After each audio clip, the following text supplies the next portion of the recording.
Bonjour, bonsoir. Alors voilà, aujourd'hui on a un petit chiour sympathique qui va nous parler un petit peu de l'histoire de David Ameller, le roi David. Et vous savez que l'histoire de David Ameller, c'est une des histoires les plus passionnantes. Euh, David Ameller lui-même, qui est un personnage très important dans la Torah. Pourquoi David Ameller est tellement important dans la Torah? Tout simplement, vous connaissez tous la chanson, c'est traditionnel, c'est obligé de la connaître. Chantez avec moi.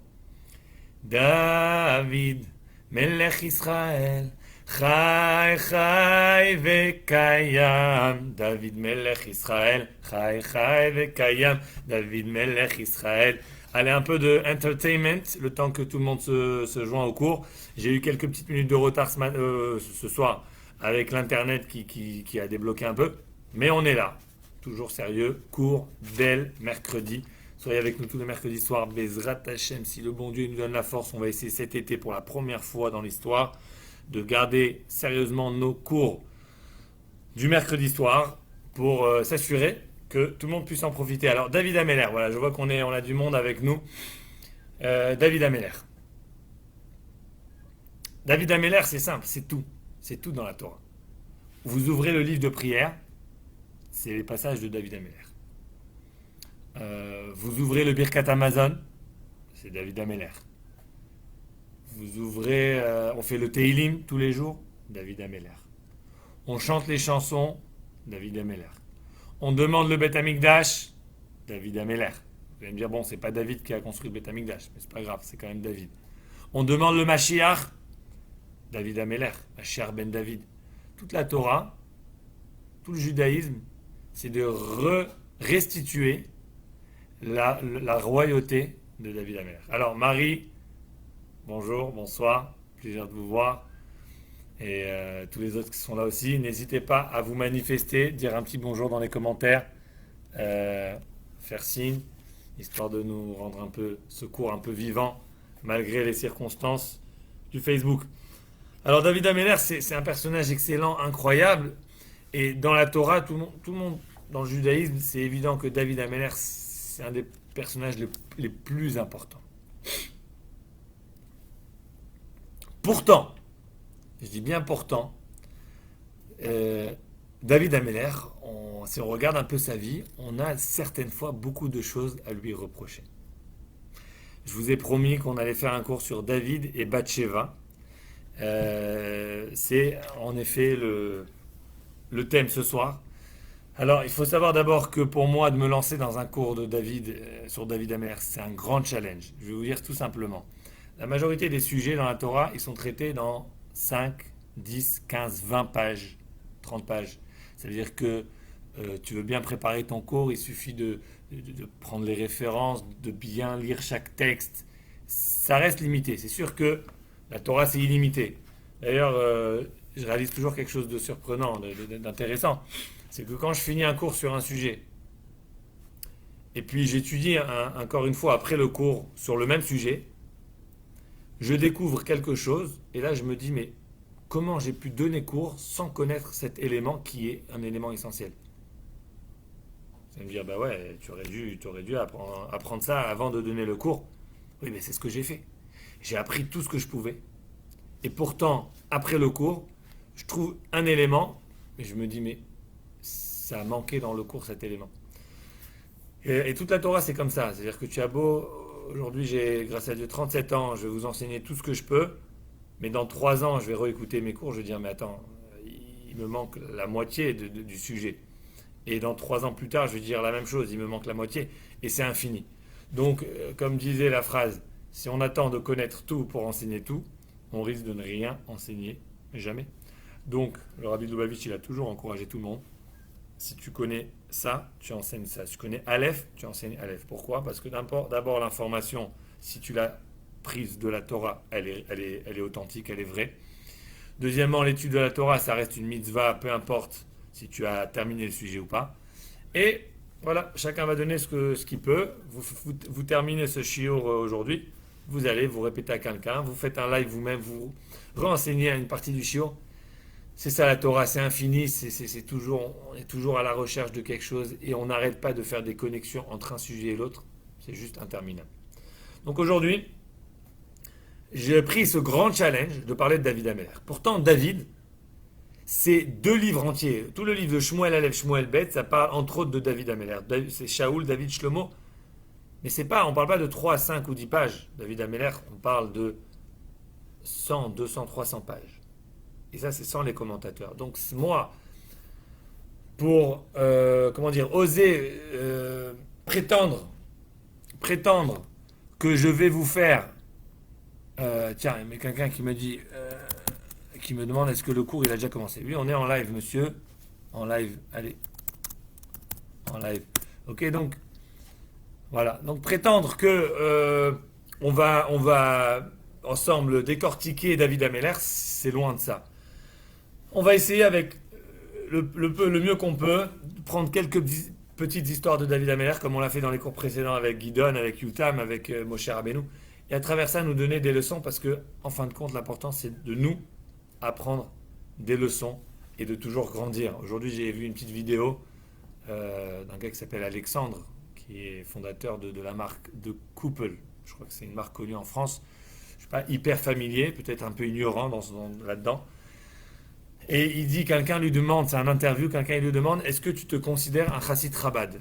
C'est quelqu'un qui a fait Tchouva, qui est religieux aujourd'hui, il fait Shabbat, il mange kasher, il met les tzitzit, donc il n'a peut-être pas le chapeau là, comme un rabbin, mais il est religieux. Et quand tu le vois, bon, il est dans la mode et tout, donc il est très stylé. Et on lui demande, est-ce que tu te considères un chassid Chabad, un chassid du rabbi? Et il répond, il dit, ah mince, j'ai pas le lien. Attendez, tiens, excusez-moi. Voilà, j'espère qu'il va avoir le lien avec ça. Voilà. Qu'est-ce qu'il dit? Il dit, j'ai appris du rabbi de Lubavitch. Le rabbi disait, si une personne, quand elle se lève le matin, elle se dit dans sa tête, aujourd'hui, je dois être mieux qu'hier, et ça c'est mon chassid. Et sur ça, il termine l'interview en disant, je me considère en effet chassid du rabbi, puisque c'est une valeur qui m'est aujourd'hui imprégnée dans ma vie. Donc revenons au cours de David Ameller. L'idée, c'est justement de prendre une leçon de David Ameller et de grandir à partir de ça. Alors si vous êtes prêts, j'ai une petite surprise pour vous. L'histoire de David Ameller est très grande, mais moi je vais choisir un passage spécifique. Vous comprendrez seulement plus tard pourquoi j'ai choisi ce passage. Et c'est le prophète Nathan. Alors c'est qui Nathan? En hébreu on dit Nathan Hanavi. Nathan Hanavi, c'est celui qui a succédé Shmuel. Parce qu'en vérité Shmuel, qui est le fils de Hana, c'est comme ça que le livre de Shmuel commence. C'est Hana qui n'a pas d'enfant, qui prie à Dieu et que Dieu lui donne un enfant qui s'appelle Shmuel. Et à partir de là, elle donne son fils au temple pour servir au temple, etc. Et Shmuel, il grandit dans la Torah, les mitzvot. Et pour la première fois, quand il était très jeune, Dieu lui parle. Et Shmuel, bien sûr, c'était la première fois, il était très surpris. Et il ne savait pas est-ce que c'est Dieu qui lui parle ou c'est quelqu'un qui lui fait une blague de derrière la porte et qui l'appelle. Et bref, je vous passe tout un truc. Shmuel, c'est devenu le prophète. Et il a dirigé le peuple juif pendant des années, si je ne me trompe pas, à peu près une quarantaine d'années. Je crois que Shmuel il est décédé, je pense, à 50 ou 52 ans. Il faudrait que je revoie ça. Et, Rogelio, il est avec nous. Hola. Bienvenue, bonjour. Alors, encore une fois, ceux qui sont en live, n'hésitez pas à nous mettre des petits messages, poser des questions, rajoutez vos commentaires, des remarques. C'est toujours intéressant de voir un cours qui est actif. Ok, donc Shmuel qui est le Navi, mais bientôt Shmuel il commence à vieillir et il y a son successeur qui s'appelle Nathan Hanavi. Alors on va prendre l'histoire de David un petit peu au cœur de l'histoire et c'est écrit comme ça. Dieu envoya le prophète Nathan pour aller voir David. Il avait un message très important à lui dire. Quel est le message que Nathan va dire à David? Et c'est encore une fois un mashal. un mashal, une parabole. Ceux qui ont suivi les cours précédents, on a parlé beaucoup du mashal de Yutam. Aujourd'hui, on va parler du mashal de Nathan. Nathan, il dit comme ça, il dit un jour, il y avait deux hommes qui vivaient dans la même ville. Sauf que un, Echad Ashir, un il était riche, Echad Rash, et l'autre il était pauvre. Alors le riche avait du menu bétail, du gros bétail, de l'argent.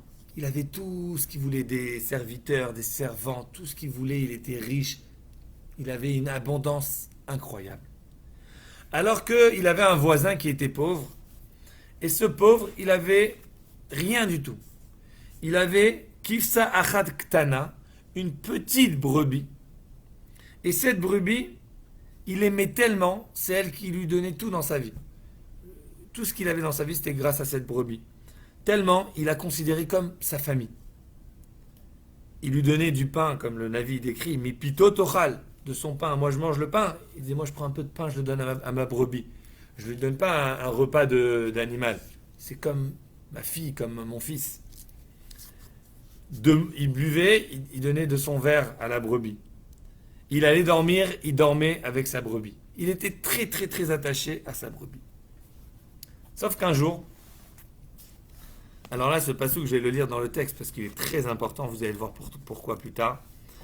Vayavo Heler. Et il y avait un marcheur qui passait, et ce marcheur s'est approché de la maison du riche.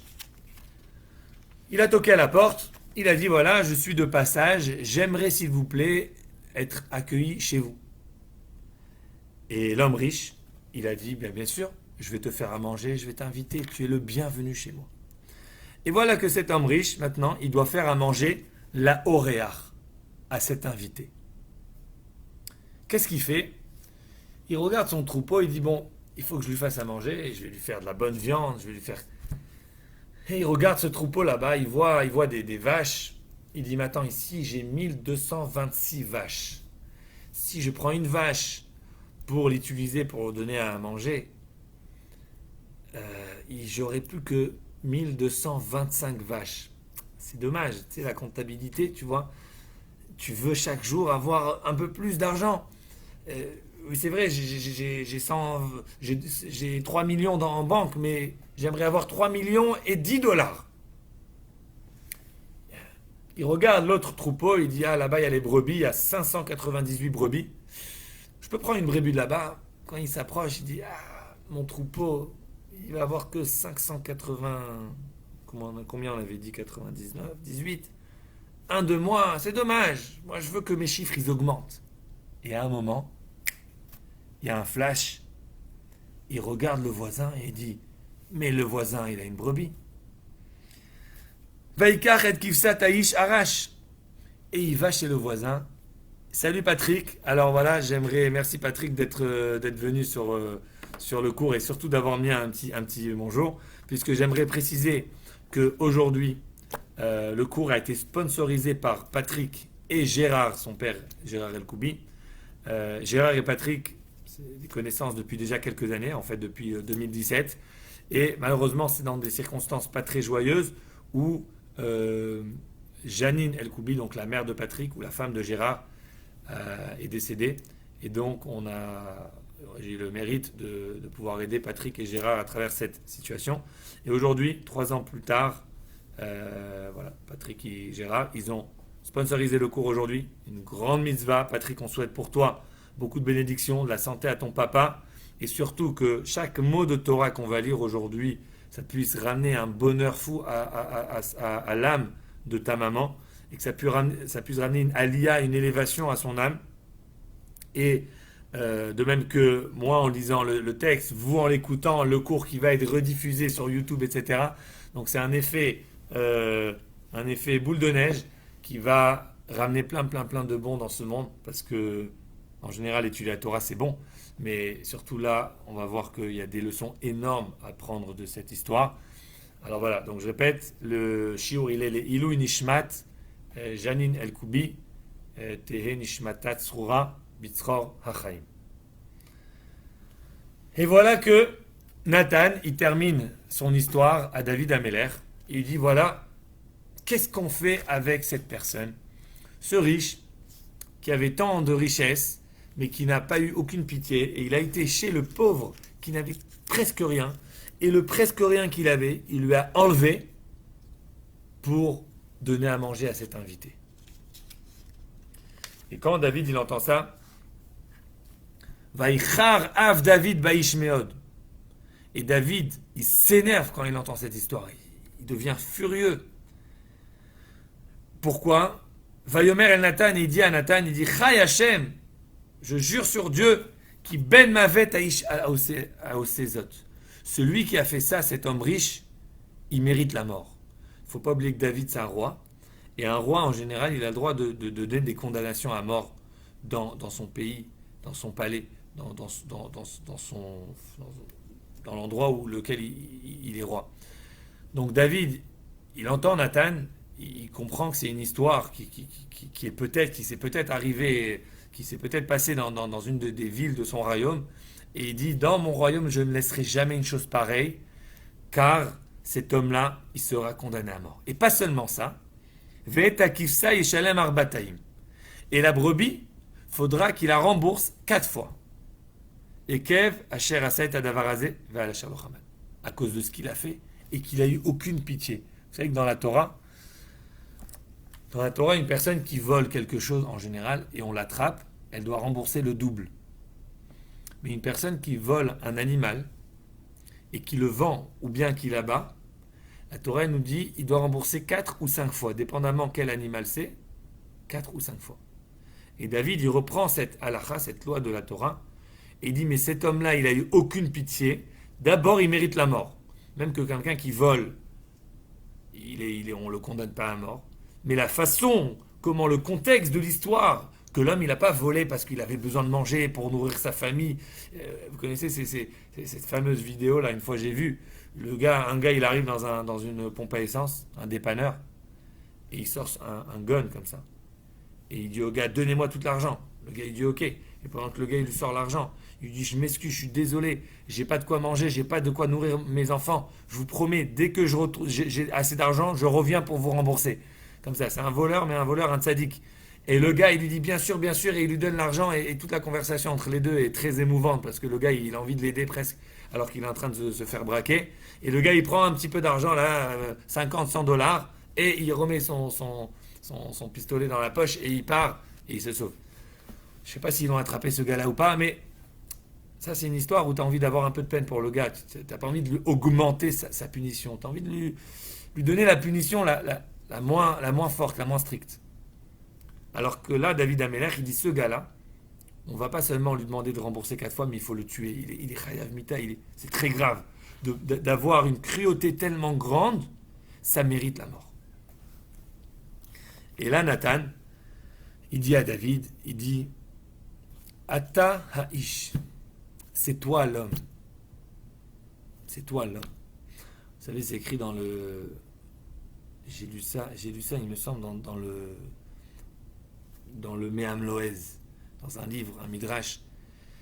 Il dit quand une personne, elle meurt, si je ne me trompe pas, c'est un Me'am Loez dans les parachutes de Bereshit. Il parle des Gilgulim, il parle beaucoup de la vie après la mort, il parle des âmes. D'ailleurs, si vous voulez qu'on parle de ça un petit peu dans des prochains Shiurim, levez le doigt, mettez des pouces. Je rappelle qu'il y a quelques semaines, j'ai lancé le thème de David et Bathsheba, et tout le monde a mis les pouces. J'ai dit dans ce cas-là, si vous voulez, on va vous le donner, et c'est le but de ce shiur ce soir. Donc voilà, la vie après la mort, qu'est-ce qui se passe avec la Neshama, etc. Et le Me'am Loez, le Midrash, Machal de folie. André, la vraie histoire, c'est la femme. Alors André Chazak, il s'approche. Alors André, il a compris. Au passage, si on regarde les commentateurs, si je ne me trompe pas, c'est Motsuda David. Il dit que, bon, on a tous compris ici, c'est pas une vraie histoire qui s'est passée, c'est comment on appelle ça, une parabole, bref, un machal, une parabole. Il y a un autre mot en français, mais c'est pas grave. Si Marie elle est toujours là, elle va nous aider. Le Rashi dit, Nathan, quand il a donné cet exemple, il a rajouté des petits détails pour que David ne remarque pas que cette histoire, c'était une histoire inventée en fait par Nathan. Mais on va voir plus tard comment cet exemple est au contraire très précis et a énormément de signification. Ok, André, tu passes un bonjour à ta maman, à ta mère, Madame Claire, et tu lui dis que tu suis les shiurim mercredi soir et tout, ça va lui faire plaisir. On va boire un petit peu d'eau.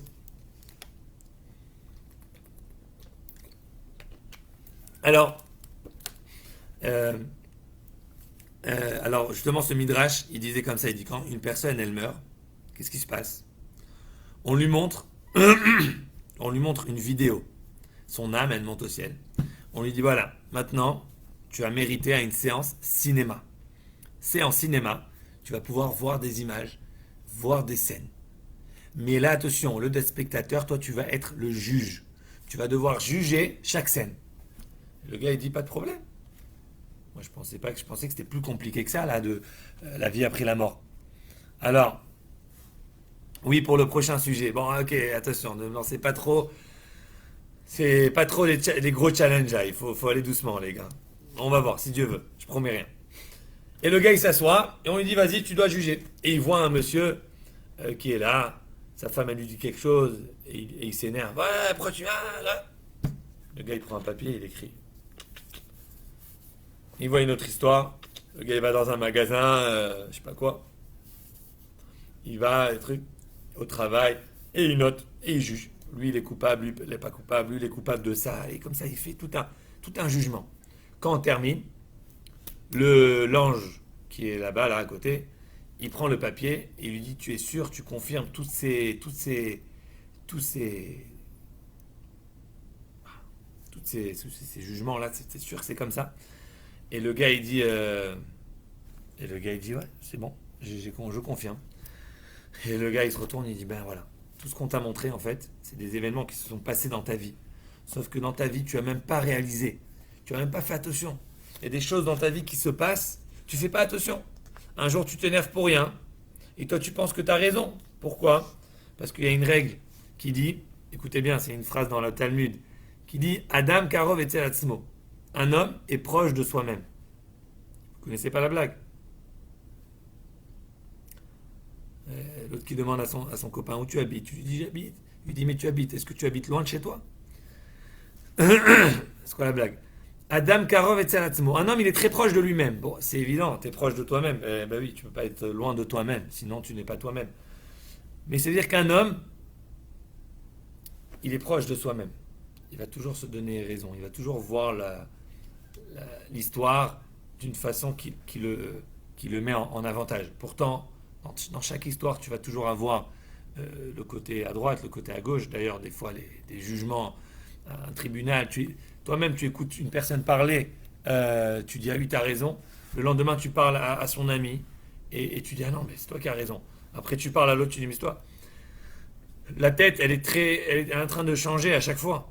Et quand tu es en train de juger une chose qui s'est passée avec toi-même, alors tu as une règle qui est simple, Adam Karov et Tzelatzmo. Un homme, il est proche de soi-même, il va toujours prendre part pour lui. Il ne va jamais défendre l'autre, c'est normal. Alors quand l'âme voit des histoires comme ça, et elle est là en train de les regarder comme une troisième personne, qui n'a rien à voir avec cette histoire, et elle donne des jugements. Et plus tard, on lui dit, ben, toutes ces histoires, c'est tout ce qui s'est passé dans ta vie. Voilà, les 120 ans que tu as vécu, tu avais cette histoire, cette histoire. On ne parle pas de trois quatre histoires, là, ça peut monter à 1000, 2000, 3000, 10 000 histoires. Et le gars, il réalise comment il a lui-même mis un jugement sur soi-même. Il peut plus dire, non, c'est pas vrai. Oui, Alice, merci Alice, elle est avec nous. Razak, voilà, j'ai fait connaissance avec Alice et toute la famille de Patrick. Encore une fois, c'était pas dans les meilleures circonstances, mais ça a certainement été des super excellentes rencontres. D'ailleurs, à l'avant du Betrabad, on a la main en cire qui ne disparaîtra seulement sous la chaleur d'un feu ardent, qui n'y aura jamais, si Dieu veut. Ou Patrick, mon bras droit du Betrabad. Hein, Patrick, si tu es avec nous, je suis sûr. Et sache que t'es le bras droit du Betrabad toujours. Même que, avec le Covid et avec d'autres situations, t'as un peu moins vu ici dans les locaux. Mais pour l'instant, j'ai pas de remplaçant, donc le bras droit, il y en a un seul. Patrick El Koubi. J'espère qu'après le Covid, on se retrouve tous en nombre régulièrement et puis on pourra faire les cours ici de manière un peu plus physique. Ok, donc qu'est-ce qui se passe? David Ameller, il a jugé cette affaire d'une manière très stricte. Et Nathan, il lui dit deux mots. Ata Ha'ish. C'est toi l'homme. C'est toi. Comme je l'ai dit, ça va nous arriver à tous. On va être en train de juger les gens. Et après Dieu va dire, mais c'est toi l'homme. Juge favorablement. Parce que quand tu veux juger de manière stricte et vouloir être très strict avec les autres, en fait, tu es en train de te juger à toi. Ça vaut pas la peine. Et à ce moment-là, David Ameller, il réalise. Ouf, il dit, mais attends, Dieu il m'a sauvé, il m'a aidé, il m'a donné cette grandeur. Et David Ameller, il faut se rappeler, il était rien, c'était le plus petit de sa famille. Il a, il avait aucune valeur, ses frères ne l'aimaient pas. Bref, dans sa famille, c'était vraiment l'homme gentil, mais pas du tout fait pour la guerre, pas du tout un homme, un entrepreneur. Il n'était pas trop respecté. On va le voir, si on aura l'occasion, si Dieu veut, de parler un peu plus de sa vie. On va voir comment David n'était pas respecté. Et Dieu, il a pris à Magbi, il élève une personne qui était en bas, il élève de tout en bas, il le met tout en haut. Et là, il réalise, il dit, mais quoi? Après tout ce que Dieu il m'a fait, j'ai moi-même eu le rôle de ce riche, un homme qui a aucune pitié, rien du tout. Et tout de suite, David Ameller, qu'est-ce qu'il dit? Il dit, Vayomer David, ça c'est un passage que j'aimerais voir avec vous aussi. Vayomer David el Nathan, et David il dit à Nathan, Chatati l'Hachem. J'ai fauté pour Hachem. Tout de suite. Le premier mot qu'il dit, quand il réalise que cet exemple n'était autre que une histoire qui allait le faire réfléchir, Khatati, j'ai fauté. Vous savez c'est quoi cette grandeur de David Ameller? De dire j'ai fauté, ça contredit le concept de Adam, Karov et Tzelatzmo. On vient de dire qu'un homme il est proche de soi-même et naturellement on va toujours trouver un argument pourquoi j'ai fait une erreur. De toute façon il faut être clair, je vais vous le dire directement. Chaque fois qu'on fait une erreur, c'est toujours une série de circonstances, une série de choses qui nous ont emmenés à cette erreur. Nous, on est au centre, on est l'homme qui choisit, qui fait l'action, mais on a toujours plein de choses qui vont nous emmener à cette erreur. Par exemple, quelqu'un qui roule trop vite, la voie était libre, il faisait beau, il y avait plusieurs voies, donc il n'y a aucun risque, j'ai une bonne voiture, j'étais pressé, il y a 12 000 raisons, et après il y a l'homme au milieu, c'est moi, qui finalement j'ai appuyé sur la pédale pour aller plus vite. Et le réflexe d'une personne, c'est toujours d'analyser toutes ces raisons et à la fin arriver à bon, en effet, c'est moi qui ai appuyé sur les pédales et je suis responsable. Et ça, c'est un exemple bête, mais ça va être dans tous les cas comme ça. Dans tout. Chaque fois qu'un homme fait une erreur, peu importe quelle erreur c'est, toujours, ça va être un concours de circonstances, plus une action qui finalise l'erreur par l'homme. Et la question qu'on se demande, c'est est-ce qu'une personne, quand elle réalise, attention, il faut d'abord réaliser qu'une erreur a été faite. Dès que tu réalises qu'une erreur a été faite, quelle est ta première réaction? Est-ce que c'est de retrouver quelle était mon action pour causer cette erreur? Ou est-ce que c'est quelle était l'action, quelles étaient les raisons de cette erreur, tout sauf moi, et peut-être en dernier rôle, c'est moi. Et sur ça, on va voir justement la grandeur de David Ameller. David Ameller, à chaque fois, et là c'est une des fois, dès que David Ameller il réalise que Nathan est en train de le réprimander sur une erreur qu'il a fait, tout de suite il dit Khatati l'Hachem, j'ai fauté à Dieu. Qu'est-ce qu'il dit le Malbim, le commentateur du Navi? Il dit, c'est là qu'on voit la différence entre Shaoul et David. C'était qui Shaoul? Shaoul, c'est le premier roi du peuple juif. Shaoul n'a été roi que 2 ans. C'est pas seulement qu'il a été roi pour une courte durée, pire que ça. c'est qu'il a été roi, mais ses enfants n'ont pas été rois. Donc il a perdu la royauté. Pourtant, la royauté, c'est quelque chose qui... C'est une dynastie. Ça devrait s'attacher à la famille et ça devrait être hérité de père en fils. Shaoul, quand il meurt, ses enfants ne sont pas rois. Bon, on a l'histoire de Ishboshet qui est devenu roi pour un certain moment, mais ça n'a pas duré. Qu'est-ce qui a fait la différence entre Shaoul et David? C'est quoi la différence? Pourquoi Shaoul n'a pas... Sa royauté n'a pas tenu et David Améler, sa royauté a tenu. D'ailleurs, on dit David, Melech Israël, Chai Chai Vekayam. David Melech Israël, Chai Chai Vekayam. David Melech Israël. David, le roi d'Israël, Chai, il est vivant, Vekayam, et il est là. Il se tient. Sur quoi il se tient? Sa royauté est là. Sa royauté va jamais se terminer. Lo Yassour, Shevet Miyuda, jamais dans la tribu de Yehuda, donc David Améler, le bâton, la royauté va s'enlever. C'est quoi qui a fait la différence entre Shaoul et David?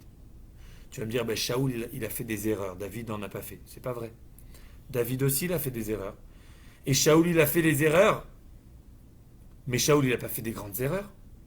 Si on regarde l'histoire de Shaoul, les deux erreurs qu'il a fait, c'est des erreurs minimes, que pour nous, ça ne ferait pas énormément de différence. Alors on va passer rapidement l'histoire de Shaoul, les deux histoires de Shaoul, les deux erreurs qu'il a fait. Je ne vais pas vous raconter l'histoire en détail, mais on le fera peut-être un jour. La simplicité et la vérité. André, tu as mis le point sur le mille. Très simplement, Shmuel il donne une instruction à Shaoul, il lui dit voilà, il va y avoir une guerre avec les Pélishtim, mais avant cette guerre, il faudra faire un sacrifice, mais il faudra que tu m'attendes, je viendrai au bout de 7 jours. Shaoul lui dit il n'y a pas de problème. Et en effet, ce que Shmuel a prédit à Shaoul se passe exactement à la lettre. Pélishtim vont, ils se préparent à la guerre, Shaoul il se prépare à la guerre et il commence à compter les jours. Quand il arrive au 7e jour, le matin, Shmuel ne vient pas. L'après-midi, Shmuel ne vient pas. Le soir approche. Le peuple juif met une pression sur Shaoul. Pourquoi? Parce que les Pélishtim commencent à s'approcher et donc les Juifs commencent à devenir de plus en plus près. Shaoul ne sait pas quoi faire parce que Shmuel lui a dit attends. Le peuple juif, il dit à Shaoul vas-y, il faut qu'on fasse la guerre. Il dit mais je ne peux pas faire la guerre si je n'ai pas fait le sacrifice. Parce que si j'ai pas Dieu avec moi, ma guerre elle vaut rien.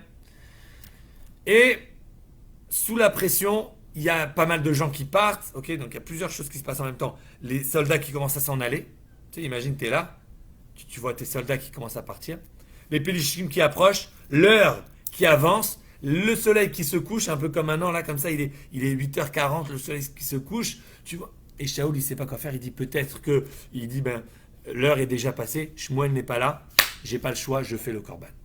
Et il fait le korban. Et il prépare pour faire le korban. Il ne fait même pas le korban. Écoutez bien, c'est intéressant parce que on va retrouver quelque chose de similaire chez David Améler. Il prépare à faire le korban. Il prépare tout. Et au moment où il veut faire le korban, Shmuel arrive et il lui dit Shaoul, qu'est-ce que tu fais? Et là, Shaoul lui dit j'étais pas sûr, je croyais que tu allais pas venir. Et Shmuel lui dit mais Asita, qu'est-ce que tu as fait? Qu'est-ce que tu as fait? Je t'ai donné un ordre, tu ne l'as pas respecté. Donc voilà, première erreur, Shaoul. Grosse erreur. Je t'ai donné une instruction, il faut la suivre. Qu'est-ce qu'il dit Shaoul? Il répond à Shmuel, qu'est-ce qu'il dit? Il trouve 4 arguments. Vous connaissez cette règle, je crois que je l'ai déjà donnée dans le show dès le mercredi, pour ceux qui suivent. Quand il y a quelque chose où tu donnes plusieurs arguments, c'est qu'aucun des arguments est bon. C'est un truc.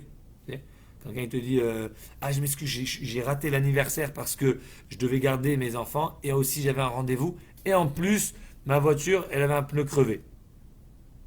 Alors, tu as compris que le gars, que si vraiment il voulait venir, il serait venu. Il a 3 demi-excuses qu'il met ensemble, il espère que ça va donner une bonne excuse pour te calmer, mais en vérité, ils ne sont pas bons. Shaoul, ici, il donne 4 raisons. Il dit, Raïti Kinafatsam, le peuple a commencé à s'éparpiller. Toi, tu n'es pas venu à temps. Les Pélishtim, ils se réunissent et ils se rapprochent. Et en plus, j'ai attendu. Attends, c'est bon là, c'est bon les gars, je lis là avec vous. Donc, il dit, le peuple, il s'en va. Donc je peux pas faire la guerre si j'ai plus le peuple. Toi, t'es pas venu à temps. Ok, donc le peuple il s'en va, ça veut dire j'ai plus le choix. Toi, t'es pas venu à temps, donc enfin, excusez-moi, on reprend. Le peuple s'en va, donc déjà c'est la faute du peuple. Toi, t'es pas venu à temps, donc maintenant c'est ta faute. Les Pélishtim, ils s'approchent, donc maintenant c'est la faute des Pélishtim. Ok, donc voilà, j'ai trois éléments, le peuple, Shmuel et les Pélishtim, tout sauf moi. Et pire que ça, quand il termine, il dit, puis moi, Vaïtapa, que j'ai attendu.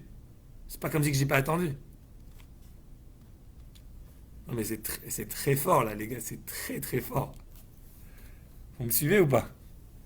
C'est excellent, mais attention, ne pas penser que Shaoul c'est un vaurien, Chalvé Shalom, Shaoul c'est un tzaddik.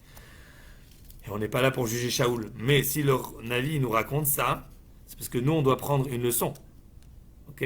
Maintenant, pourquoi Shaoul il a fait ça, c'est pas notre problème. On n'est pas là pour juger Shaoul. On est là pour prendre le texte et prendre la leçon. Puis la leçon, c'est pas moi qui l'invente, c'est les commentateurs qui nous ramènent ça. Le Malbim lui-même il ramène. Le peuple s'en va. Donc, tu vois, le peuple n'est pas sérieux. Toi, tu arrives en retard. Les Pilishtim s'approchent. Et moi, j'ai attendu. C'est bien. D'abord, j'ai toutes les raisons. Et puis, moi, j'ai rien fait. C'est vraiment. T'as l'impression que c'est un enfant qui a le chocolat autour de la bouche et qui dit j'ai pas pris de chocolat. Et qu'est-ce qu'il dit, Shmuel? Il dit forget it, j'ai même pas besoin de te répondre. Shmuel lui dit pas mais non, mais le peuple il s'en va, c'est pas grave. Fais confiance, si Hachem il veut te faire gagner, il te fait gagner sans le peuple. Moi j'arrive en retard, mais je suis pas arrivé en retard, je suis arrivé à la limite. Je suis pas arrivé plus tard, je suis arrivé à la limite. Il fallait attendre la limite. Les Pélishtim ils s'approchent, oui mais si Hachem il t'aide, c'est pas grave. Toi t'as attendu, mais t'as pas attendu assez longtemps. Shmuel il aurait pu répondre et commencer à argumenter avec Shaoul. Et Shmuel quand il voit la réaction de Shaoul, il comprend que il n'y avait rien de logique ici. C'était juste une manière de se défaire, de se défendre. Et Shmuel lui dit, laisse tomber. Lo shamarta mitzvat Hashem, tu n'as pas gardé la mitzvah d'Hashem. C'est toutes tes excuses, même pas il répond. Même pas Shmuel, il considère les excuses de Shaoul. C'est ça qui m'impressionne dans cette histoire. Et il dit maintenant, Dieu il voulait que tu sois roi, mais un roi il doit avoir un charisme, il doit avoir des valeurs. Okay? C'est quoi des valeurs? C'est quoi des valeurs? Des valeurs, c'est des choses que, peu importe la situation, peu importe les circonstances, tu vas les faire. Une valeur, c'est une valeur. Moi, mes parents, ils m'ont appris une valeur, ne jamais insulter quelqu'un.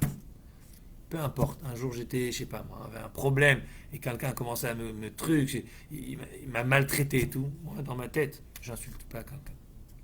Tu peux aller en bas, en haut, en bas, ça va pas tu vas pas me rendre un animal, parce que attention, une valeur, c'est quelque chose qui te rend humain, c'est quelque chose qui te donne un contrôle sur toi-même. Tu vas pas m'enlever mon humanité, tu vas pas m'enlever ma grandeur, tu vas pas m'enlever ma personne parce que tu m'insultes, parce que tu me voles, parce que tu me frappes, parce que peu importe ce que tu me fais. Parce que ça, c'est une valeur. Et quand une personne, elle est roi, elle se doit d'avoir des valeurs, des choses qui vont pas bouger, peu importe la circonstance. Et Shmuel, quand il entend Shaoul comme ça, il lui dit, ta royauté, bien sûr, c'est pas Shmuel qui dit, c'est les paroles de Dieu, ta royauté ne tiendra pas. Combien de temps, on ne sait pas encore, on va le savoir plus tard, mais elle ne tiendra pas. Veata, et maintenant, mamlartecha lotakum. Ta royauté ne va pas tenir, c'est intéressant. Vous savez, quand je donne le cours de mercredi, je devrais peut-être pas le dire là en live, mais quand je donne le cours de mercredi, il y a toute une partie que je prépare avant le cours et il y a toute une partie que je prépare sur le cours sur place. Okay. Un exemple, c'est ça. On a parlé de David Ameler. Chai ve kayam. Kayam, c'est le même verbe que takum. Takum, c'est tenir. C'est la kum, les kayem. C'est être réalisé, faire tenir quelque chose. David, chai ve kayam. Shaoul, l'otakum, il ne va pas tenir. Et Dieu, il va trouver quelqu'un d'autre. Et c'est seulement après ça, ok? C'est seulement plus tard que Shaoul, il va faire tchouva, il va dire c'est vrai, j'ai mal fait.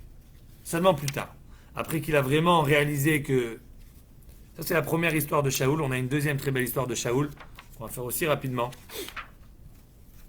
C'est cette fois-ci l'histoire de Shaoul avec Amalek. On connaît Amalek. Amalek, c'est un peuple qui, depuis la sortie d'Égypte, a, a essayé de détruire le peuple juif. Et Dieu, il a comme une dent spéciale contre Amalek. Il a une dent contre Amalek.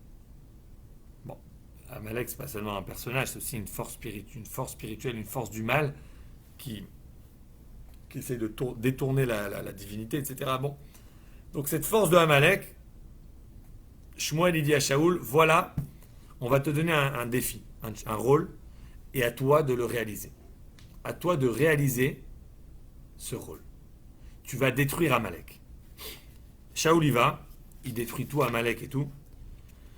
Mais il a un peu de la peine pour les animaux et tout. Il voit des beaux animaux. Il voit le roi Agag, le roi de Amalek. Bon, il y a des midrashim, il y a des commentateurs sur ça. On ne va pas rentrer dans les commentateurs. Dans le texte, Vaitposh et Agag melech Amalek chai. Il attrape Agag et il le ramène. Et Vayachmol Shaoul ve'am al Agag. Ve'al metavatson. Shaoul et le peuple, ils ont de la peine sur Agag, le roi, et sur le troupeau. Quand il y avait un beau bétail, il disait on ne va pas le tuer, ce bétail, c'est dommage. Venez, on le prend et on fait un korban, on fait un sacrifice pour Hachem. Rappelez-vous les gars, les commentaires là sur Facebook, ils ne montent pas automatiquement. Donc si vous posez des questions, bon, je vais essayer d'y répondre, même si ce n'est pas tout de suite. Et voilà la même chose. Dieu parle à Shmuel. Et Shmuel, il va voir Shaoul. Et quand il s'approche, il entend des bruits d'animaux. Et Shmuel, il dit à Shaoul. D'abord, Shaoul, il dit Akimotiet var Hashem, j'ai accompli, qu'est-ce que Dieu il a demandé. Shmuel il lui dit mais c'est quoi ce bruit d'animaux que j'entends? Et bien sûr, Shmuel, il sait déjà. Parce que Dieu lui a parlé, on l'a vu dans les versets avant, Dieu lui a parlé, lui a dit Shaoul, ça va pas du tout avec lui. Nichamti, j'ai regretté de l'avoir mis comme roi, il faut changer ça. Et qu'est-ce qu'il dit Shaoul? Mais Amaleki vium, le bruit de troupeaux que tu entends, c'est les troupeaux de Amalek. Asher chamal ha'am al metavatson. Le peuple a eu de la peine sur le bétail. Maintenant, 2 versets plus tôt, 10 versets plus tôt, c'est écrit Vayachmol Shaoul ve'ha'am.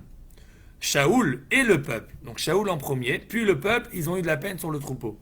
Mais ici, Shaoul il dit Asher chamal ha'am. Le peuple a eu de la peine sur ses troupeaux et il les a ramenés. Encore une fois, on voit chez Shaoul que son réflexe tout de suite a été de mettre la faute sur l'autre. Même que nous, on sait déjà que peut-être que Shaoul n'est pas 100% responsable, parce qu'il y a le peuple aussi. Bon, il ne faut pas oublier que Shaoul c'est le roi, donc c'est lui qui décide. Mais admettons que Shaoul n'est pas 100% responsable. Admettons qu'il est seulement même 10% responsable. Excellent cours, Patrick. C'est pour toi qu'on a fait ce cours. Alors je suis content que tu aimes. Et voilà, merci beaucoup pour cette... Qui est Agag? Agag, c'est le roi de Amalek, qui va devenir plus tard l'ancêtre de Haman, qui a voulu exterminer tous les juifs avec l'histoire de Purim. Jusqu'aujourd'hui, Amalek n'est pas détruit. Alors, il y en a qui disent que Hitler, c'est Amalek. La force de Amalek n'est pas entièrement détruite. Et dans la Torah, on nous dit justement, c'est qui va détruire Amalek? C'est le Mashiach. Mashiach, quand il va revenir, c'est là qu'il va enlever complètement Amalek. On va revenir sur Mashiach, parce que Mashiach, c'est la descendante de David, le roi David. Donc David et le Mashiach sont directement connectés. C'est comme si le travail que Shaoul n'a pas fait, Dieu lui dit maintenant, David, c'est à toi de le faire. Qu'est-ce qui se passe? Shmuel, il dit à Shaoul, il dit, catastrophe, encore une fois, tu as fait une deuxième erreur.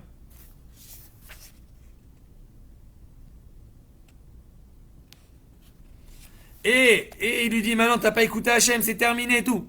Shaoul, qu'est-ce qu'il répond à David? Excusez-moi, je vous trouble les noms. Shaoul, il parle avec Shmuel, pas avec David. Ok, donc Shmuel, il dit à Shaoul, dis-moi, c'est pas bon ce que tu as fait. Maintenant, Dieu, il veut plus que tu sois un roi. Il va te faire perdre les guerres et tout, c'est fini. Tu as fait le mal. Vata Sarah ben Hashem, tu as fait le mal devant Dieu. Qu'est-ce qu'il répond Shaoul? Il dit non, Shamati bekol Hashem, j'ai écouté Dieu. Si j'ai juste emmené un gag avec moi et un petit peu du peuple. Donc là, déjà, il commence à dire. Au début, il dit, mais c'est pas moi. Après, il dit, mais j'ai écouté Dieu, mais j'ai juste fait une petite erreur. Et Shmuel, il doit continuer à lui dire, mais tu n'as pas compris, tu vas emmener un sacrifice à Dieu d'un animal, mais Dieu, il veut pas cet animal parce qu'il t'a demandé de le détruire. Ça n'a pas de sens. C'est comme si quelqu'un, il te dit, moi, j'aime pas le sushi. Moi, je suis vegan. Et toi, à son anniversaire, tu l'achètes un plateau de 100 sushis, tu le ramènes. Parce que moi, j'aime les sushis. Mais moi, toi, t'aimes les sushis. Mais le gars, il n'aime pas les sushis. Il n'est pas content que tu lui offres des sushis. Je sais pas pourquoi je parle toujours de sushis dans mon cours.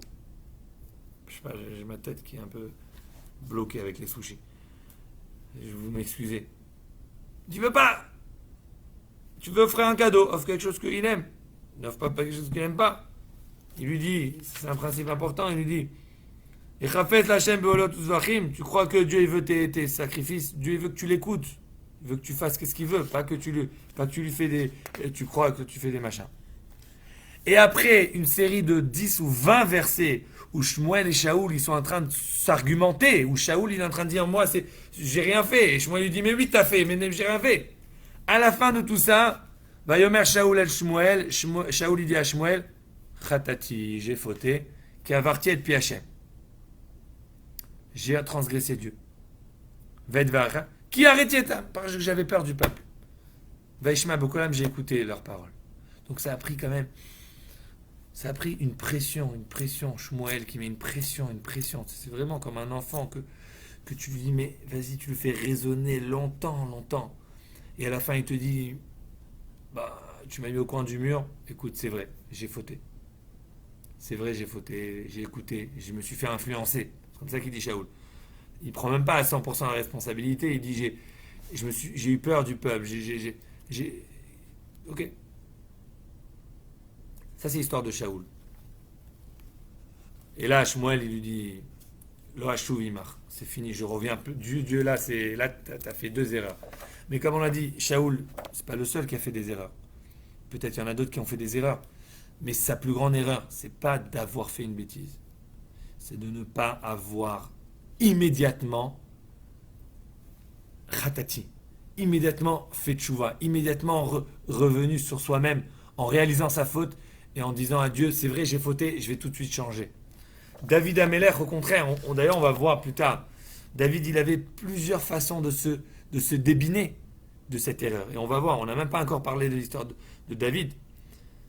Mais David, c'est pas ça qui est important pour lui. David, tout de suite, qu'est-ce qu'il dit? Il dit, Khatati, j'ai fauté, c'est vrai. J'ai peut-être 3000 excuses, mais à la fin, s'il y a ça, une petite chose à me reprocher, et bien cette chose-là à me reprocher, c'est une chose que j'ai fait moi, et j'avoue, j'ai fait la faute, et aucune autre raison. C'est vraiment intéressant de voir. David, il dit, Khatati l'Hachem, j'ai fauté envers Hachem. Fini, il s'arrête. Tu compares Shaoul, même quand Shaoul, il dit, j'ai fauté à Hachem, il s'arrête pas tout de suite. Il dit, Khatati, j'ai fauté, qui a varti et pi Hachem vaishma bekolam. Le mot Khatati, il vient, mais avec un peu de difficulté. J'ai fauté, car j'ai transgressé la parole de Dieu et ta parole, parce que j'ai eu peur du peuple et je les ai écoutés. Et maintenant, s'il te plaît, pardonne-moi. Ve'ata sana et ratati ve'shuvimi ve'shtarve Hachem. Et on va se prosterner devant Hachem. Ça, c'est un discours de Shaoul. Après toute une argumentation qu'il a avec Shmuel. David Amelech, comme il a dit André Tangeman, la simplicité et la vérité. Il dit, moi, Khatati l'Hachem. Fini. Fais ce que tu veux de moi, j'ai fauté. Il n'y a pas d'excuse, il n'y a pas lui qui m'a influencé, il n'y a pas j'ai transgressé Hachem. J'ai fauté. Peu importe ce que j'ai fait, j'ai pas fait ce que Dieu il a demandé. Khatati, j'ai fauté, ça s'arrête là. Tu es traumatisé par cette fois où on a mangé tous les plateaux de sushi, il t'en restait 2 ou 3.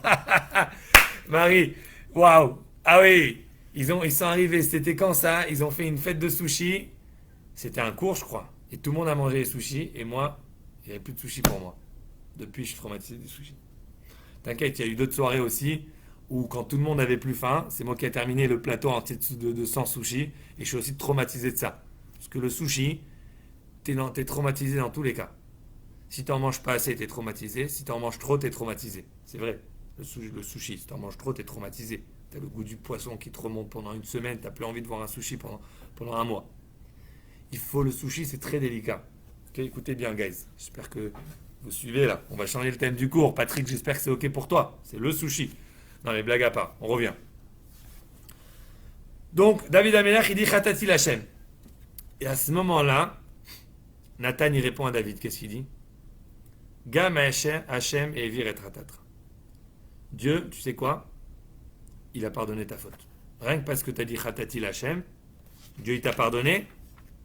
L'otamout, tu vas pas mourir. Pourtant, toi, tu avais dit avant que cet homme riche qui a volé le troupeau, il doit mourir, même s'il ne le mérite pas. Donc toi, tu as été, je rappelle, de voler un troupeau, tu n'es pas condamné à mort. Dans la Torah, jamais c'est écrit que si tu voles quelque chose, tu es condamné à mort. Pour être condamné à mort dans la Torah, ça prend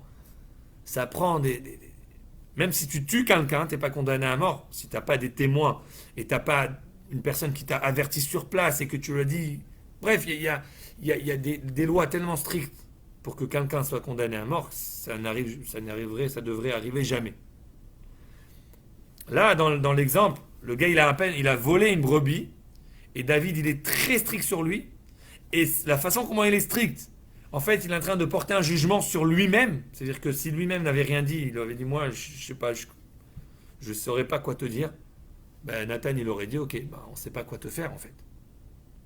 Mais là, maintenant que David, il a dit, il faut le tuer, ben, Nathan, il lui dit, ben, en fait, c'est toi, il faut te tuer maintenant. Et David, tout de suite, ratati Hashem. Et rien que pour ça, Nathan, il lui dit, Dieu a enlevé la faute et tu ne mourras pas. Tu auras d'autres punitions, on va aller voir les autres punitions, on va parler de ça plus tard. Tu auras d'autres punitions, mais la mort, tu ne l'auras pas. Donc, le thème aujourd'hui du cours, c'est David Amelech dans le judaïsme. Le roi David dans le judaïsme. Tout simplement, le roi David, d'abord, il faut comprendre que c'est un pilier du judaïsme, depuis le premier jour jusqu'au dernier jour. Il faut comprendre l'histoire de David Amelech. C'est comme si que l'histoire allait comme ça. Et moi, aujourd'hui, je vais vous parler de ça. Et Bezrat Hashem, la semaine prochaine, on va continuer. Et pour vraiment traverser l'histoire de David, ça nous prendra peut-être 3-4 semaines. Je ne suis pas sûr si on va vraiment dans le cours à travers nos cours, on va pouvoir vraiment traverser tout ça. Mais si Dieu veut, la semaine prochaine, mercredi, on va continuer sur David Amelech. On va rentrer un peu plus dans l'histoire de David et Bathsheba. Mais déjà aujourd'hui, on a appris ça. David Amelech en termes de pilier du judaïsme. Une force énorme que David Amelech il a, c'est Khatati. Donc, tout de suite, chercher comment moi je peux m'améliorer, comment moi je peux faire changer les choses. Et ne pas se poser sur cet argument qui serait tout à fait naturel de mettre la faute sur tout ce qu'il y a autour de nous, sauf nous, ou nous en dernier, comme d'autres, comme on a vu avec Shaoul. Et maintenant, on va voir un troisième enseignement magnifique dans cette histoire. Et là que je veux que vous restez avec nous. C'est très très très très beau, excusez-moi. Si je touche beaucoup ma moustache et mon nez, c'est parce que avec le masque, les gens ils se rendent pas compte. Mais avec ma moustache, les gens ils parlent masque, pas masque. Pour eux, le masque, bon, tu as du mal à respirer. Pour moi, quand je mets le masque, je sais pas, là, quand ça me fait monter la moustache dans le nez, ça me gratte le nez. Bon, ouais. On revient à les choses sérieuses. Alors, on y va pour l'histoire de Shmuel.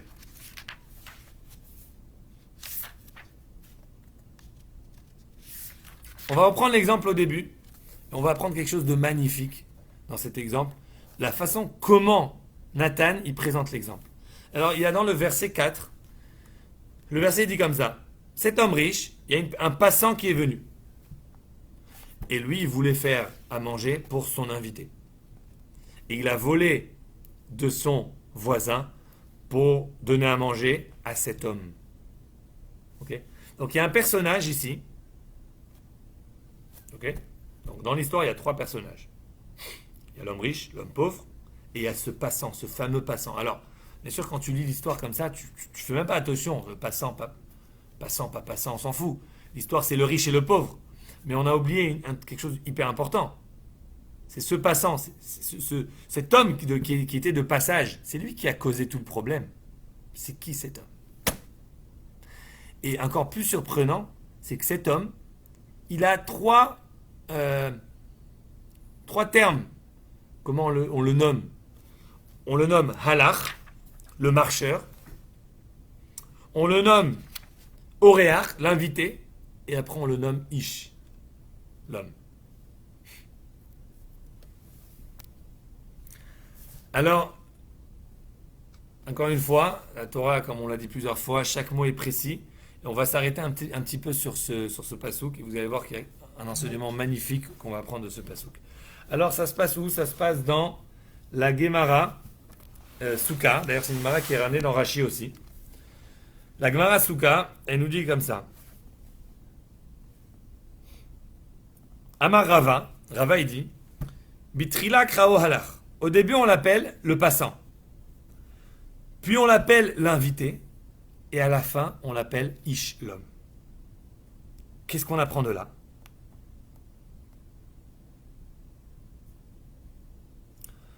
En fait, de qui on parle? C'est qui ce passant là? C'est pas rien qu'un homme qui voulait manger. Ce passant, c'est le Yetzer Hara, le mauvais penchant, le Satan. Cet Oréach là, cet invité, c'est pas un homme simple qui est venu tout innocemment dire j'ai faim. Pas du tout. Il avait un truc dans la tête. Il voulait, il voyait cet homme riche et il voulait le, le pousser à la tentation du vol, à la tentation de la cruauté. C'est ce fameux Yetzirah, ce fameux Satan qui vient pour entraîner la personne dans le mal. Et la Gemara ici, qu'est-ce qu'elle dit? Juste avant, elle parle comme ça. Elle dit que le Yetzirah, il a une technique. Le Yetzirah, c'est le mauvais penchant. Et il a une stratégie. C'est quoi sa stratégie au Yetzirah? Le Yetzirah, c'est très simple. Il va jamais te pousser à faire quelque chose de très grave. Tout de suite. Au début, il va te pousser à faire quelque chose de un petit peu presque anodin. Qui est presque considéré comme rien du tout. Et petit à petit, il va t'entraîner jusqu'à qu'il va t'emmener dans faire des grosses bêtises. Et la vérité, c'est que prenez n'importe qui en face de vous je ne vais pas dire quelqu'un qui fait des grosses bêtises, mais on va prendre ça au niveau personnel. Prenez les grosses erreurs que vous avez fait dans votre vie. Ouais, on va aller voilà, en douce. On va pas aller juger les autres. Venez, on se juge à soi-même. Pensez dans vos têtes pendant quelques secondes quelles sont les 3 plus grosses erreurs que j'ai fait dans ma vie. Même une grosse erreur que tu as fait dans ta vie. Et regarde, retrace cette erreur, comment tu es arrivé là. Tu vas tout de suite voir que ce n'est pas une erreur qui est venue d'un jour à l'autre. Quelqu'un, il ne devient pas un brigand d'un jour à l'autre. Quelqu'un, il ne devient pas un gangster d'un jour à l'autre. Quelqu'un, il ne devient pas... quelqu'un, il ne va pas tout lâcher d'un jour à l'autre. Quelqu'un, petit à petit, au début, il sort de la maison, il fait ça, il va avec son copain, il visite un truc, machin. Et petit à petit, pour lui, une chose qu'hier, c'était une grosse bêtise, ça devient quelque chose de normal. Et demain, il cherche à faire une bêtise un peu plus grande, et comme ça, il augmente sa bêtise. Dans la Gemara, elle ramène comme ça. Elle ramène qu'au début, le Yetzer Hara, il te fait faire une erreur. Donc, il te fait faire une avéra, une mauvaise chose, mais pas exprès. Par erreur. C'est un peu l'histoire de Chava. On va rentrer là-dedans parce qu'on va connecter ça avec la paracha de la semaine. Alors attention, on y arrive. Il te fait par erreur, ok? Toi, tu touches le feu par erreur et tu vois que tu t'es pas tellement brûlé. C'est pas si grave que ça. Et après, quand tu t'habitues à cette chaleur, tu vas aller chercher une chaleur plus forte. Et après, tu vas aller là, tu vas aller là, tu vas aller là. 3 ans plus tard, le gars, il est sous les drogues les plus acides et il est complètement shooté, complètement en catastrophe. Et comme ça, dans toutes les erreurs qu'on va faire. Et un jour, boum, tu te prends une claque et tu réalises ce que tu as fait. Tu dis, mais comment j'ai pu arriver là? Et quand tu réalises, tu as 2 réactions. Où tu dis, c'est trop tard. Le Zalman d'il y a 10 ans, c'est plus le Zalman d'aujourd'hui. Je regrette ces bons moments, mais c'est comme ça, c'est ma nouvelle vie et je l'accepte. Ou bien, tu dis non. Ça m'a pris 10 ans pour me tromper de chemin, je vais prendre 10 ans, ou même je vais prendre des fois 1 seconde pour revenir dans le bon chemin. Il y a une fameuse histoire, hein. C'est un chassid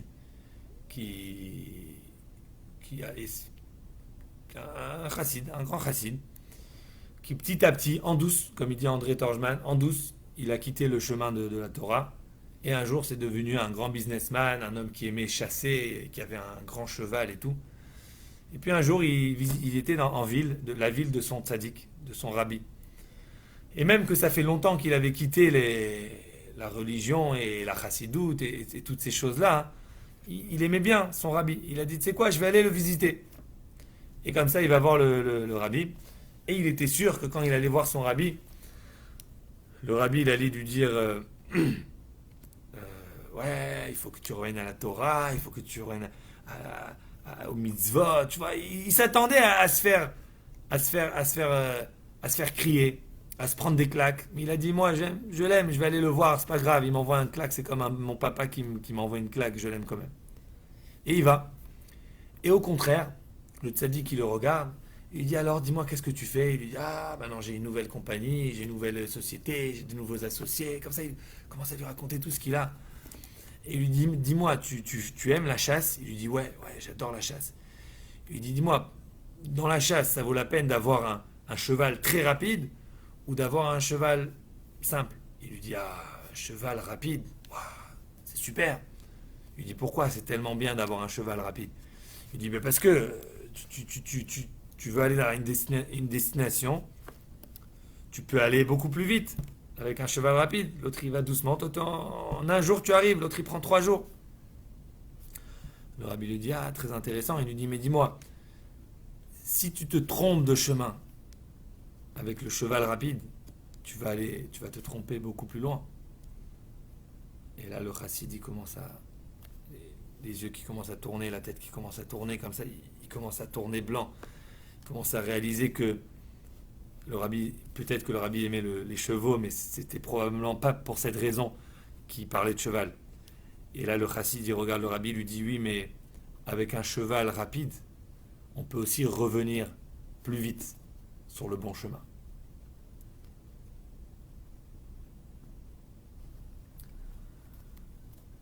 Et bien sûr, ce chassid, en sortant du rabbi, il a très bien compris la leçon. Il a compris que s'il a été très loin, très vite, c'est parce qu'il est capable de revenir aussi sur le bon chemin, très vite. Et voilà que ce Yetzer Hara, au début, il te fait faire une erreur, il te fait tromper.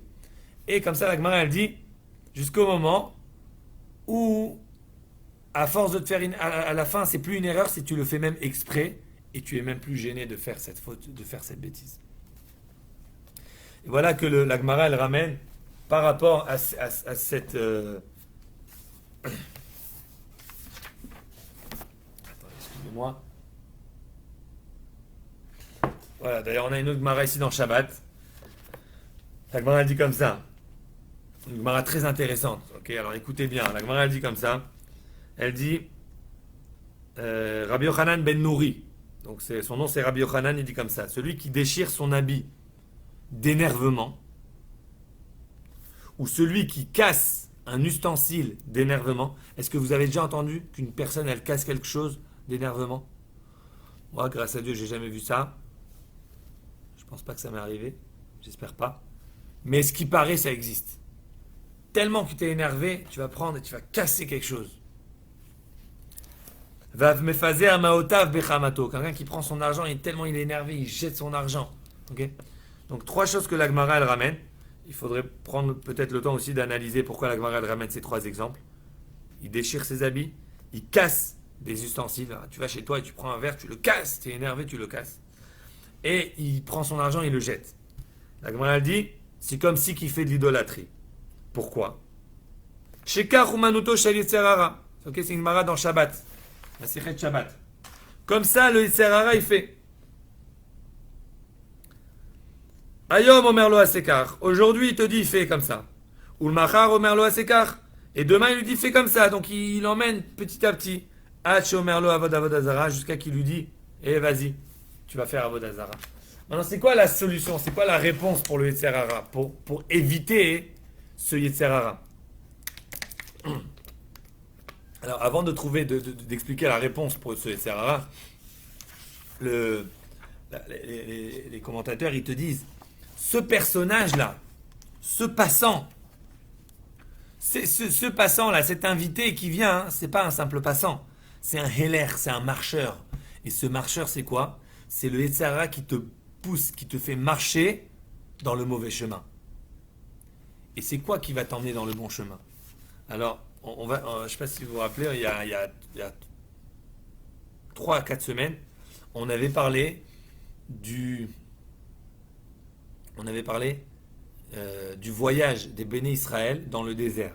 Alors ceux qui suivent le cours du mercredi, tous les mercredis, ils savent très bien qu'on a fait 2 ou 3 shiurim sur les Béné Israël, le peuple juif qui transporte le Mishkan, le tabernacle, dans le désert.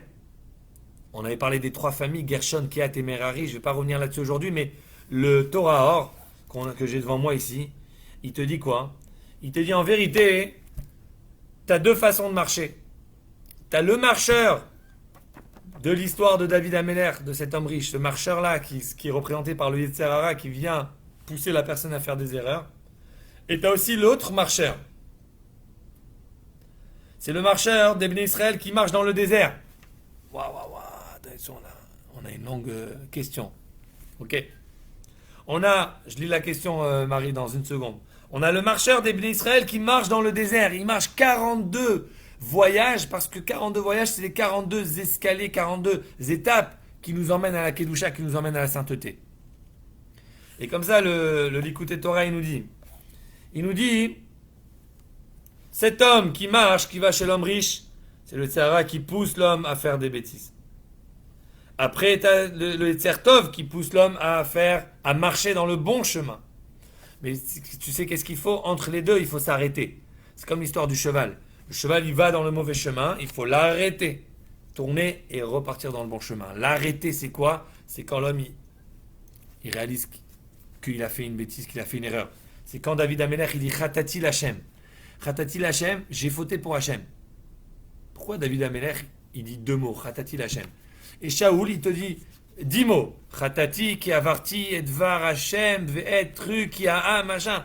Tout un verset de 15 mots pour dire j'ai fauté. C'est quoi la différence? Et la réponse, je pense qu'on peut l'apprendre à partir du Likutei Torah. Il dit c'est quoi? Je vous lis cette phrase et je la traduis. Pour changer, quand tu cours dans la mauvaise direction, et maintenant tu dois changer, tu dois marcher dans la bonne direction, qu'est-ce que tu as besoin? Tu as besoin amida, tu as besoin de t'arrêter. Veu bechinat bitul. Et ça, c'est le bitul, c'est l'annulation. Quand une personne, elle est annulée, donc elle réalise qu'elle est rien, c'est quoi l'annulation? C'est le silence, c'est le tremblement, c'est la peur, c'est le rien. David Améler, les seuls mots qu'il peut dire, c'est Khatati l'Hachem. J'ai fauté pour Hachem. Il s'arrête. Parce que de parler, déjà, c'est l'opposé du bitoul. Le bitoul, c'est la. D'ailleurs, on parle ici de la Hamida. La Hamida, c'est s'arrêter. Mais la Hamida, c'est aussi, dans la prière, on fait un passage où on est debout et on fait ce passage en silence. Et on sait bien que la raison pourquoi on fait ce passage à voix basse, c'est d'abord pour ne pas déranger les autres, mais plus que ça. C'est parce qu'au moment où on est devant Dieu, on n'est rien. C'est comme si tu es devant un roi. Tu trembles. Tu vas pas commencer à parler, à faire. Tu sais, on a les bonnes manières. On est tous très beaux gosses. Mais quand tu es devant le roi, devant lui, tu trembles. Tu n'as plus envie de t'annoncer. Tu as envie de te faire petit. Encore plus quand tu es devant Hachem. Et c'est ça l'amida. L'amida, c'est quand tu es en silence et tu es en bitoul. Ce bitoul, cette annulation, c'est exactement David Améler qui minimise ces mots. Khatati l'Hachem, pas plus que ça. Et la suite, c'est Nathan qui continue, qui lui dit maintenant, Hachem il t'a pardonné, parce que David, il atteint ce bitoul, cette chouva. D'ailleurs, on va le voir dans le Teilim, comment David, il parle de cette faute qu'il a fait, comment il dit, je suis rien à phare, Donc David, c'est vraiment ce bitoul qui s'est annulé complètement devant Hachem, et c'est ça son grand mérite. Alors, Marie, elle pose une question. D'abord, merci pour poser des questions. J'encourage toujours à poser des questions. Les commentaires. André, merci pour nous mettre l'ambiance. Patrick, si t'es avec nous, j'espère que t'es avec nous toujours. Mets-nous des petits messages de temps en temps. N'hésite pas.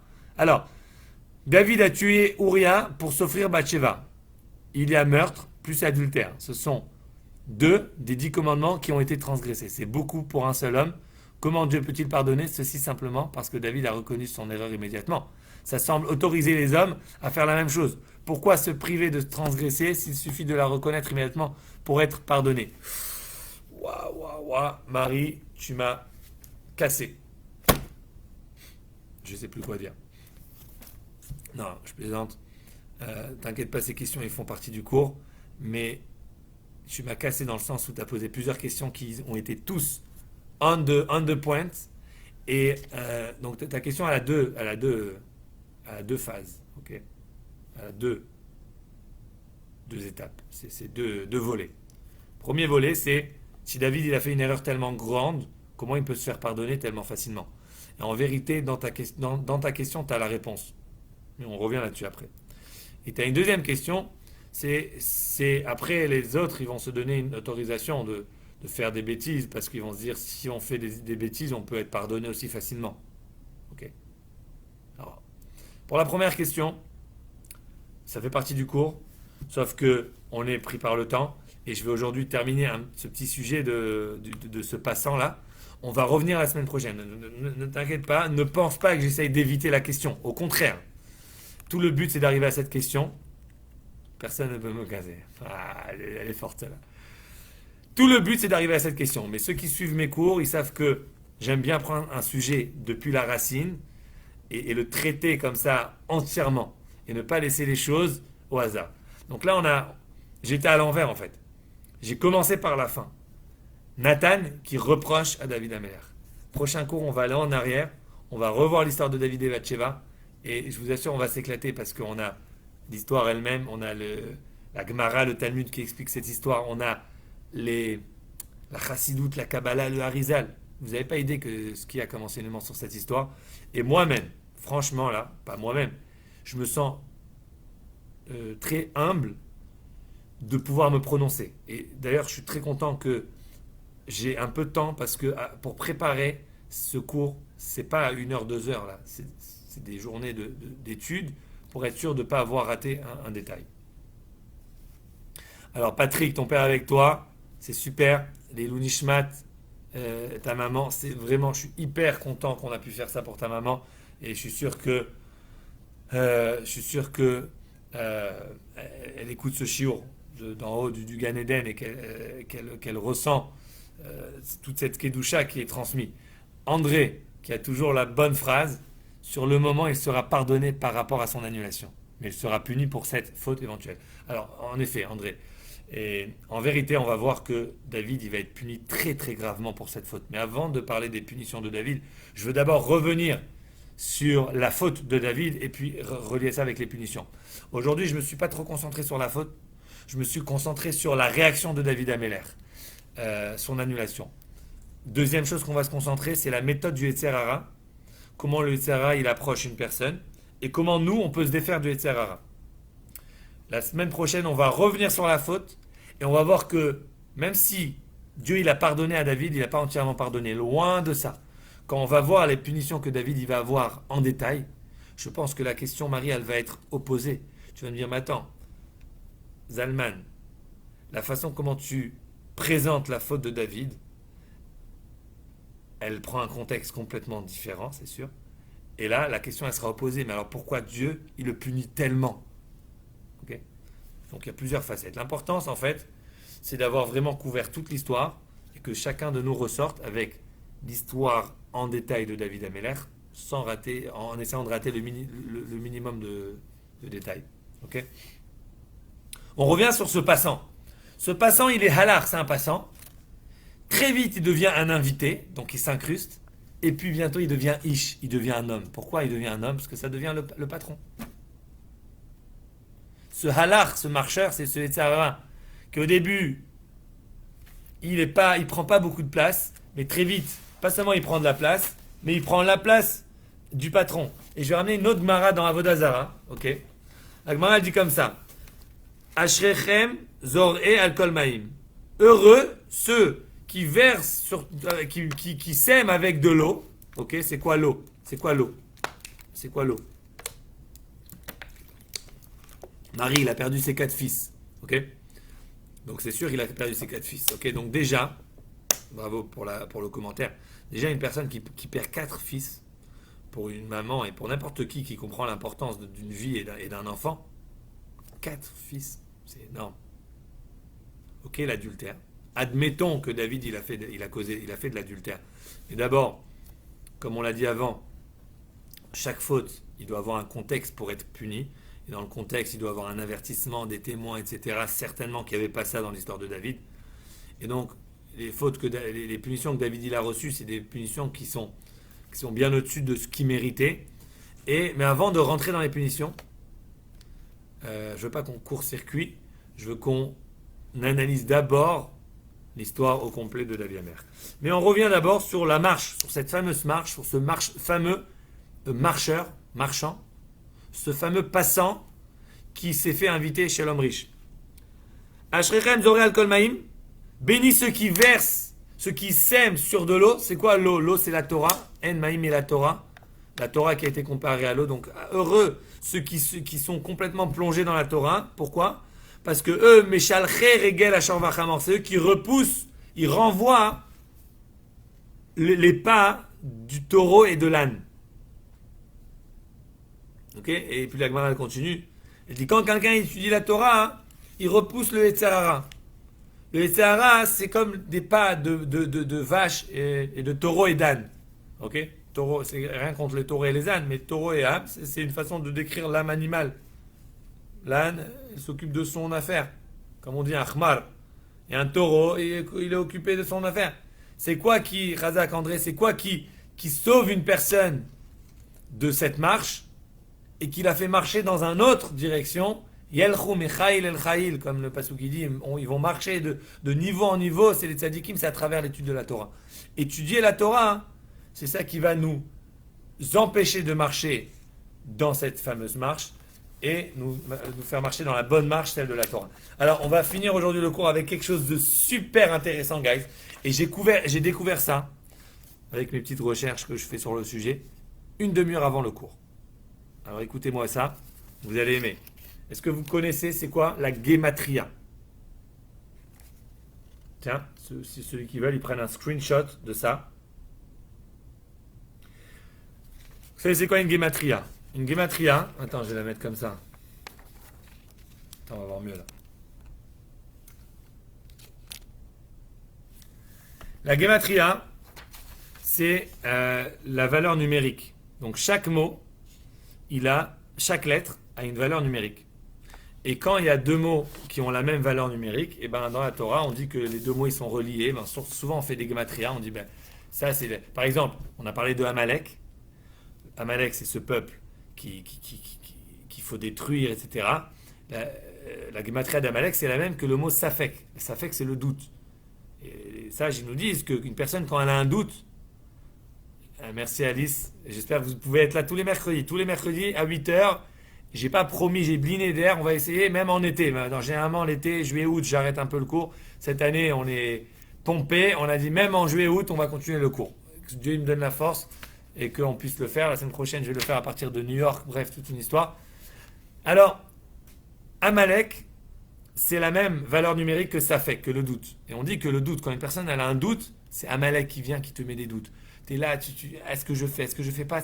Dès que tu as un doute sur quelque chose, ça veut dire qu'il y a Amalek qui est là, qui est en train de te mettre des bâtons dans les roues, et une personne qui fonce dans ce qu'il veut. Alors écoutez, cette Gematria, je l'ai vu, je l'ai vu rapidement avant le cours, je ne sais même pas de où ça vient, mais c'est une Gematria qui est là, vous pouvez faire le calcul à la maison. Ok.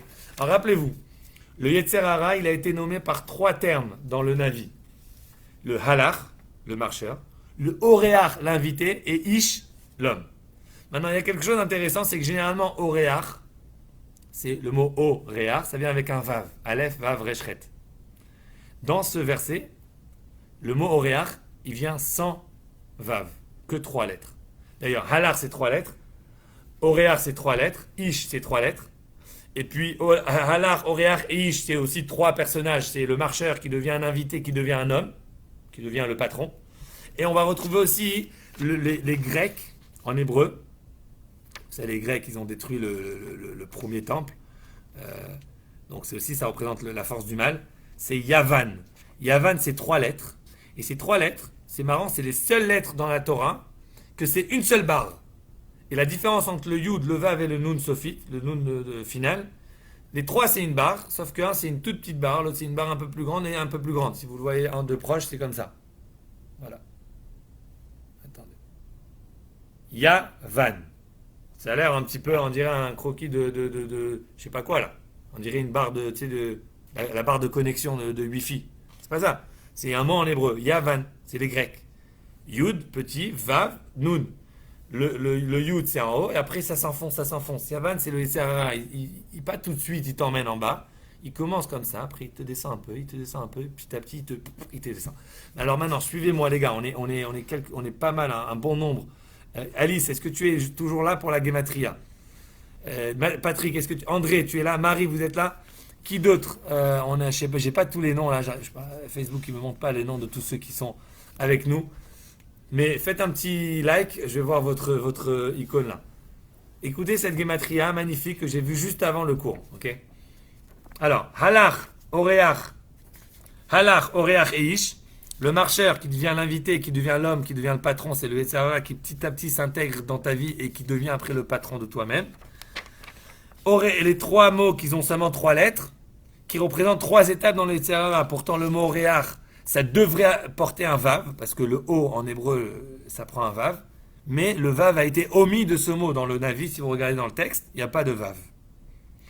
Ça fait penser au Yavan. Les trois lettres, les trois étapes du grec, c'est donc le Yetzirah qui te fait descendre de plus en plus bas. Et maintenant, ce qu'il y a de plus beau, ok, on est là. Ce qu'il y a de plus beau, c'est quoi? Fais le calcul. Alors, ceux qui sont bons en maths, très bien pour vous. Sinon, moi, je l'ai fait à la calculatrice. Hein. He, 5, Lamed, 30, Raf, 20, Aleph, 1, Resh, 200, Chet, 8, Aleph, 1, Yud, 10, Shin, 300. Tu fais le calcul, ça fait 575. Maintenant, on va faire la gematria du mot Yetzer Hara. Yud, 10, Tzadik, 90, Resh, 200, He, 5, Resh, 200, Aïn, 70. Tu fais le calcul, 575. La gematria de Halach, de Helech, Oreach et Ish est exactement la même que Yetzer Hara, 575. Alors voilà, aujourd'hui on a vu quelque chose de magnifique. On a vu d'abord Khatati de David Ameller, la plus belle chose. Et moi je vous dis, ça c'est le secret du couple, de l'éducation, du travail, de tout. Le secret de tout, c'est Khatati. Dès qu'il y a un problème, cherche d'abord. Bien sûr, tu peux faire semblant. Tu peux faire semblant, oui, tu as raison. Mais le mieux, c'est pas de faire semblant. C'est de chercher, parce qu'on a toujours une part de responsabilité. Toujours. Le gâteau, il a brûlé. Toi, tu étais à l'ordinateur en train de travailler. C'est ta femme qui a fait le gâteau, c'est elle qui l'a mis au four, c'est elle qui l'a brûlé. Qu'est-ce que j'ai à faire avec toi, ça, moi? Tu te lèves. Aïe, j'aurais peut-être dû, pendant mon travail, penser à ce que ma femme elle a besoin de moi. Hein, et j'aurais réalisé qu'elle est en train de faire un gâteau. Et me dire peut-être que je vais lui rappeler que pas que ça brûle. Tu vas me dire, ah, tu exagères là, c'est du 1% là que tu. Mais c'est ça, le Khatati Lachem. Khatati, c'est dire chercher en premier lieu qu'est-ce que toi tu as fait de mal et regretter foncièrement cette erreur. Tu as le secret du bonheur, comme David Ameller, le secret du bonheur. Et la deuxième chose qu'on a vue, c'est ce passant qui en fait représente le Yetzer Hara, qui rentre petit à petit dans notre vie et qui représente la même gematria que Yetzer Hara. Et comme on l'a vu dans le l'Ikouté Torah et dans la Gemara, il faut arrêter cette marche et aller dans la nouvelle marche, soit à travers la Torah, soit à travers la marche dans le désert, qui est représentée aussi par la Torah, par différentes choses. Alors, chers amis, on a rien qu'introduit David Ameller, et si Dieu veut, pour la semaine prochaine, on a André. Est-ce que tu es avec nous? Est-ce que tu veux sponsoriser le cours de la semaine prochaine? $126 seulement. On va être gentil, si c'est pas le meilleur moment, tu peux même donner ce que tu veux, même $1, et tu fais un sponsor partiel. André, tu es en live sur tout Facebook. C'est le moment de dire oui ou non. Non, je plaisante. Tu me réponds en privé, il n'y a aucun stress. Alice, elle est avec nous. Celui qui veut sponsoriser le cours de la semaine prochaine, avec plaisir, $126. Le mérite du cours, il est sur vous. Moi, ça m'encourage à renforcer encore plus ce cours, à renforcer le Chabad ici à Brossard, d'ailleurs, qui a été maintenant connu le meilleur Chabad du monde, le plus beau, le best, le top. Mais surtout, j'aimerais remercier ceux qui sont avec nous pour le cours. Bezrat Hashem. À la semaine prochaine pour rentrer plus en détail dans cette fascinante histoire de David et Bathsheba. Merci à vous tous.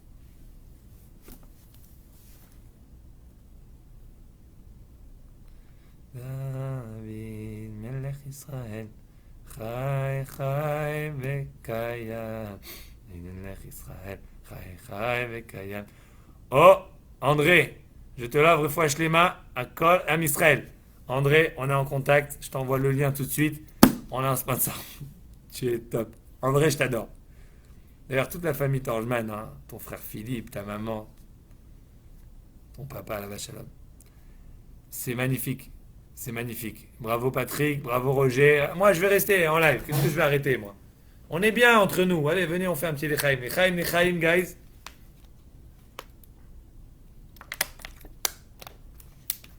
Avec grand plaisir, les amis.